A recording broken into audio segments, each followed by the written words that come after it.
বিসমিল্লাহির রহমানির রহিম। যুব ঐক্য প্রগতি, এই তিনটা শব্দ, যদি আমরা তিনটা শব্দকে ধরি, সেটাকে যুবদের ঐক্য আর প্রগতি হচ্ছে, সেখানে আমরা যদি যে সংগঠন, সেখানে একটা শক্তিশালী বা ঐক্যবদ্ধতার প্ল্যাটফর্ম।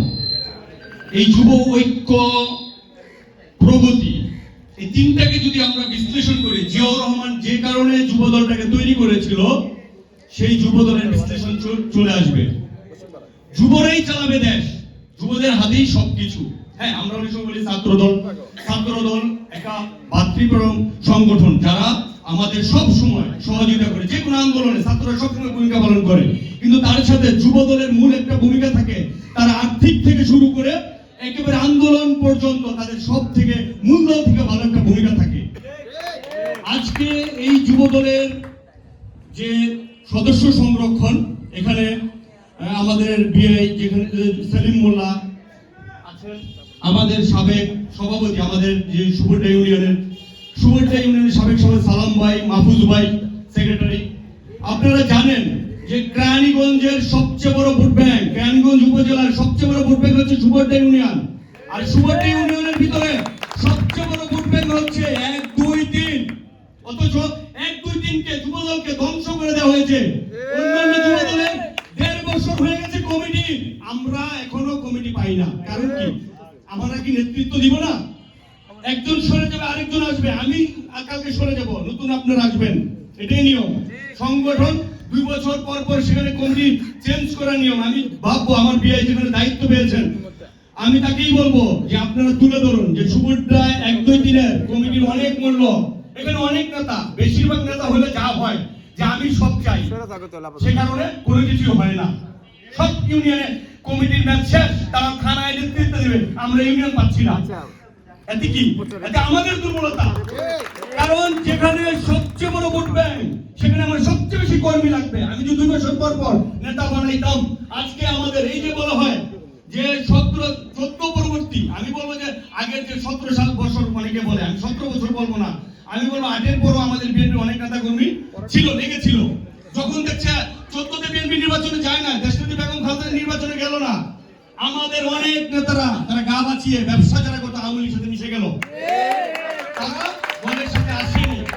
আমি সবাইকে বলবো, আপনারা প্রতিটা পরিবার যারাই আছেন, সবাইকে আমরা চাই এই দলের পিছনে।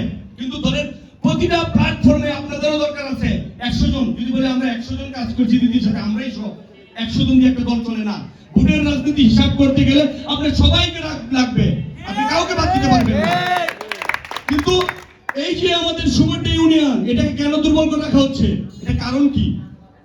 আপনারা তুলে ধরুন যে সুবর্ণা ইউনিয়নের চুনকুটি, আমি যদি চুনকুটি গার্লস স্কুল কেন্দ্র ধরি, একটা ভোট ব্যাংক, যেখানে একটা ভোট পুরা সুবর্ণা ইউনিয়নের একটা চিত্র পাল্টে দিতে পারে। আপনাদের 1, 2, 3, আমরা যদি 1, 2, 3 বলি, 1, 2, 3 পুরো সুবর্ণার 1,35,000 ভোটের চেঞ্জ করতে পারে, একটা গেম চেঞ্জ, একটা এমপি চেঞ্জ। কেন আমরা কমিটি পাই না? আমাদের এজেন্ট দিতে হবে না, আমাদের পরিচিতি লাগবে না, আমাদের প্রতিটা কর্মী যারা সামনে আছে কেউ কষ্ট কম করে নাই। দিদি যখন আমাদের সবচেয়ে সাংগঠনিক নেত্রী, আমরা সবচেয়ে সাংগঠনিক নেত্রী পেয়েছি, সে চোখ বন্ধ করে বলতে পারে আমার কোন কর্মীটা আমার সাথে ছিল। আমাদের নেতা অনেক বিচক্ষণ, দাদার কাছে আপনি চাইবেন, আপনার কারো নাম বলতে হবে না, ওই বলবো ওই ফ্যামিলির পোলা, ওই জায়গায় আমার সাথে ছিল, তার চোখ বন্ধ করে বলতে পারেন, উনি লেখে রাখে। আমরা বলবো যে আপনাদের কাছে তো, আপনাদের কাছে আমাদের কিছু চাওয়া নাই, আমাকে কি দিবেন দিয়েন না, কিন্তু আপনারা এই একটা ইউনিয়ন, এই ইউনিটে আপনি কমিটি দেন, এই ইউনিট কমিটি দিবেন, কমিটির পর শক্তিশালী হবে, আমার 100 জন কর্মী বাইরে হবে, আবার ওরা চলে যাবে, আর 100 জন আসবে, এভাবেই তো চলবে।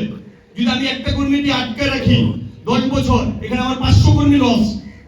ঠিক, আমরা অনেকে বলি যে আওয়ামী লীগ আসবে না, আপনি বিশ্বাস করেন আওয়ামী লীগ আসবে না?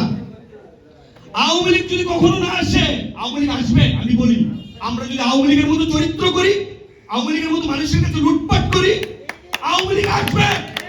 তারা আসবে আরেকজনের উপরে, সাধারণ মানুষের ঘাড়ে ভর করে সে আমাদের যেতে ধরবে। Awami League berries, BNP berries, 2 দল থাকবে না। তখন দেখা যাবে কি আমাদের সম্পদ, আমাদের আজকে আমরা যারা বিএনপি করি না, আমাদের শুধু সম্পদ নয়, আমার আত্মীয় স্বজনের সম্পদ আমি চ্যালেঞ্জের মুখে ফেলে দিয়েছি। আজকে দেখবেন আওয়ামী লীগ পালিয়ে গেছে, সব পালিয়ে গেছে, ওদের সাথে যারা বসবাস করছে ওরাই ওদের সম্পদ লুট করছে। কিন্তু এই যে আওয়ামী লীগ আজকে সবার সাথে মিশে যাবে, আপনার সাথে মিশে যাবে, আমার সাথে মিশে যাবে, একটা সময় দেখা যাবে কি তারাই আমার উপর ভর করবে, ভর করে আমাকে যখন সাধারণ জনগণ চেপে ধরবে, তারা আঘাত করে আবার আসবে ব্যাক করে, তখন আমার সম্পদ, আমার ফ্যামিলির সম্পদ, সবার সম্পদ লুট করবে। কেউ ঘুমিয়ে গেলে চলবে না, আমাদের ঘুমানোর সময় নাই। এই যে ইউনিট সরকার বলতেছেন, তারা 2 বছর 3 বছর ক্ষমতা অনেক কঠিন জিনিস। এই চেটটা বাপ কেউ চিনে না। বাপ যখন ছেলেকে ক্ষমতা দিয়ে দেয় তখন ছেলে ভাবে আমার বাপ কি ছিল, আমি সব। আর এই যে চ্যাট এত সহজে ছেড়ে দিব আপনি ভাবছেন? 2 বছর 3 বছর ওরা প্রশাসনকে যখন টাইট করতে পারবে সবাইকে ফেলবে, আবার সবাইকে নিয়ে ফেলবে। প্রশাসন এখনো থানা নাই, ডিবি নাই, কাজ করে না, শুধু আর্মির উপরে ভিত্তি করে এই ইউনিট সরকার আমাদের সাথে দোহাই দিয়ে দিয়ে দিয়ে দিয়ে তার টিকে আছে। তারা চাচ্ছে তারা একটা ক্ষমতা দীর্ঘমেয়াদী করতে, 3 বছরও করতে পারে।